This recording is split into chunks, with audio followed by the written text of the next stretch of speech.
The most powerful man in the world did not know his country was under attack. He was sitting in a classroom in Florida, listening to a 7-year-old read a story about a pet goat, while 3 states away, the most devastating attack on American soil since Pearl Harbor was already underway. But this story is not about what the world saw on television that day. It is about what happened inside a single aircraft, Air Force One, because for 12 hours on September 11th, 2001, the most advanced and secretive airplane ever built became something it was never designed to be, a flying command center in the middle of a war that no one fully understood yet. Everything you are about to see is meant to help you understand what really happened inside that aircraft on that day. The smallest details, which at first glance may seem irrelevant, will help answer the most important questions. Why was the President of the United States kept away from Washington for nearly 12 hours, and who was actually making that decision? Why did a specific phone call midway through the flight change everything about where Air Force One was heading? And why, even today, do serious questions remain about what was communicated and what wasn't, while the most powerful government in the world tried to understand what it was up against?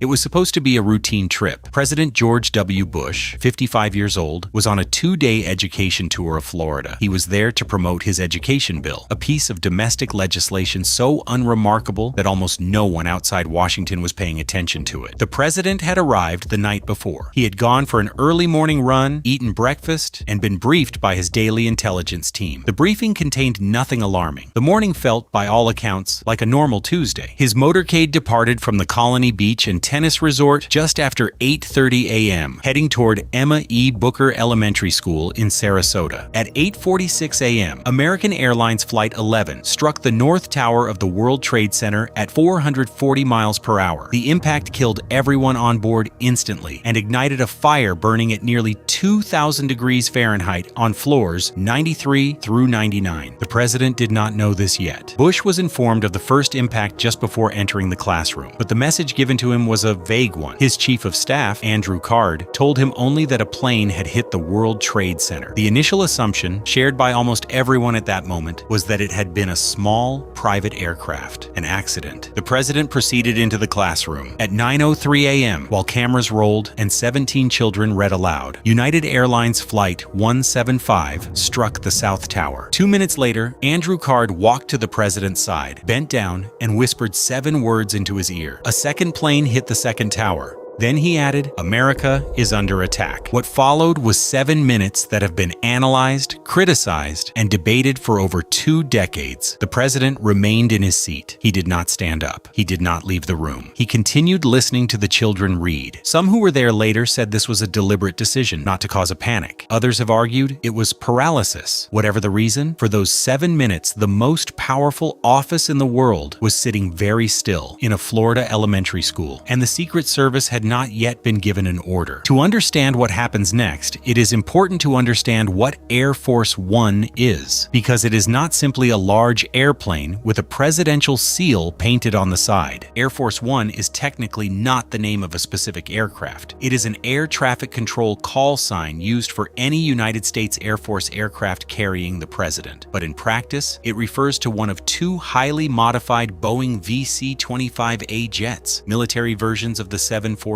The president left the school just after 9:35 a.m. The motorcade moved at high speed. By 9:55 a.m., Air Force One was airborne. There was no announced destination. This is something that is easy to overlook, but it is one of the most significant decisions of the entire day. The most powerful man in the world was now on an airplane, and no one, not the press, not most of his own staff, not even all members of his cabinet, knew where it was going. Inside the aircraft, the atmosphere was unlike anything the crew had ever experienced.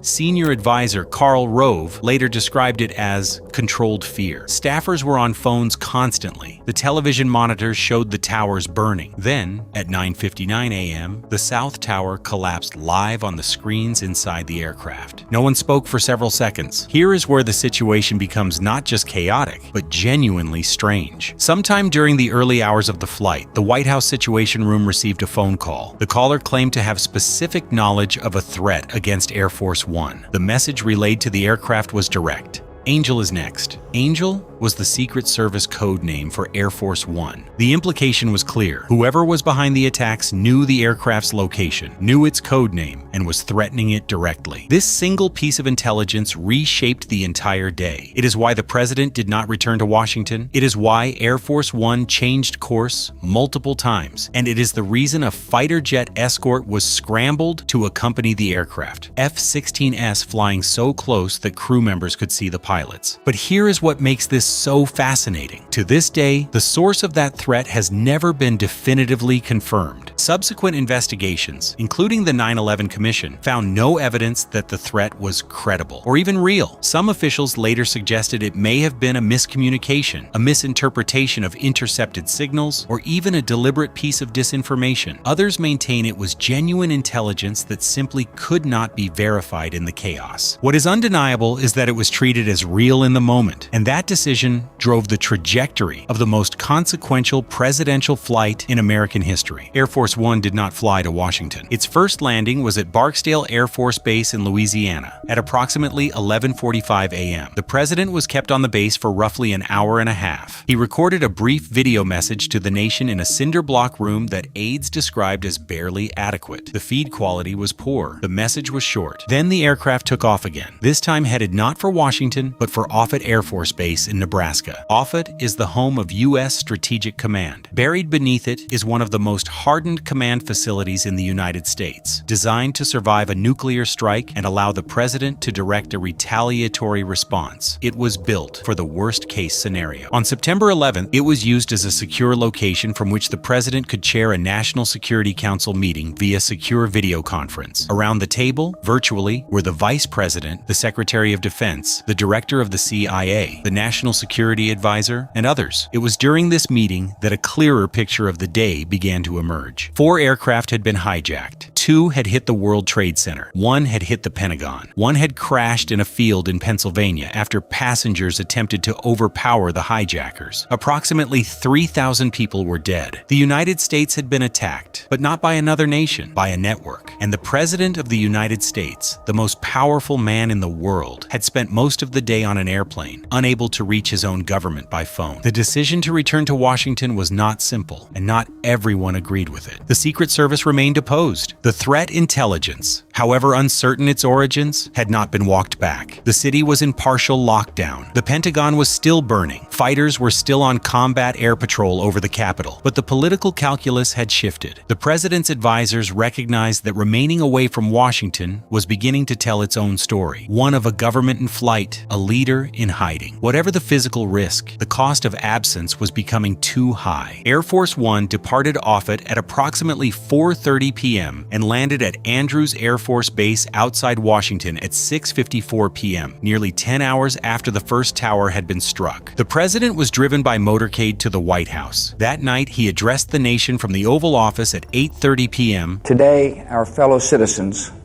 our way of life, our very freedom came under attack in a series of deliberate and deadly terrorist acts. It was the first time most Americans had seen him since that morning in the classroom. The official account of what happened on Air Force One that day, who made which decision, when, and based on what information, has been reconstructed from a patchwork of sources, memoirs, declassified documents, the 9/11 Commission report, and testimony from staff who were on board. But significant gaps remain. The origin of the Angel is Next threat has never been resolved. The exact sequence of orders regarding the authority to shoot down civilian aircraft remains disputed, and the communications logs from that day, while partially released, are not complete. What is clear is this: for 12 hours, the most powerful government in the world was improvising. The systems designed for exactly this kind of crisis, the secure lines, the command protocols, the presidential succession procedures, were tested in real time, and many of them did not work the way they were supposed to. Air Force One landed safely. The president survived. The government did not collapse. But inside that aircraft, for 12 hours, the people responsible for the most powerful military on Earth were navigating the worst day in a generation, with incomplete information, inside a plane that no one was sure was safe. And we are still, more than 2 decades later, putting together exactly what happened.